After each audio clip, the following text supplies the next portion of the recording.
Lepo pozdravljeni. Ta teden v Bruslju poteka pod mojim mentorstvom razstava o inovacijah v kozmetiki. Naj takoj povem, da ne mislimo le na dekorativno kozmetiko, kot so ličila, temveč da mislimo na dobro počutje ljudi, torej tudi na izdelke za osebno nego.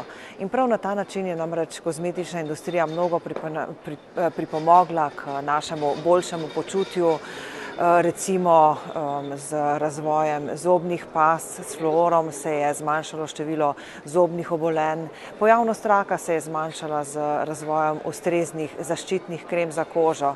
No, tu na sami razstavi pa je možno videti še mnogo tega, kar se bo dogajalo v prihodnosti in kar je možno že sedaj. Tako imamo recimo na vpogled laboratorijsko razvito kožo, pa potem predstavljen razvoj na področju lasišč in tudi določene teste vam naredijo strokovnjaki.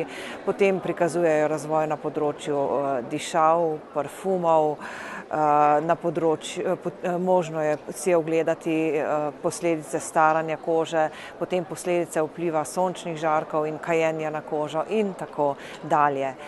Geslo celotne razstave pa je, da le z inovacijami lahko ustrezno odgovarjamo na izzive sodobnega časa in da moramo pri tem tesno sodelovati tako industrija kot politika in tudi potrošniki, kajti motiv in vsega tega procesa je pravzaprav to, da potrošnikom zagotovimo varno uporabo teh izdelkov. Ta teden poteka tudi politični del podnebne konference v Cancunu in o tem bom več pisala v prihodnjih dneh in vabim vas, da si moja sporočila ogledate na spletni strani.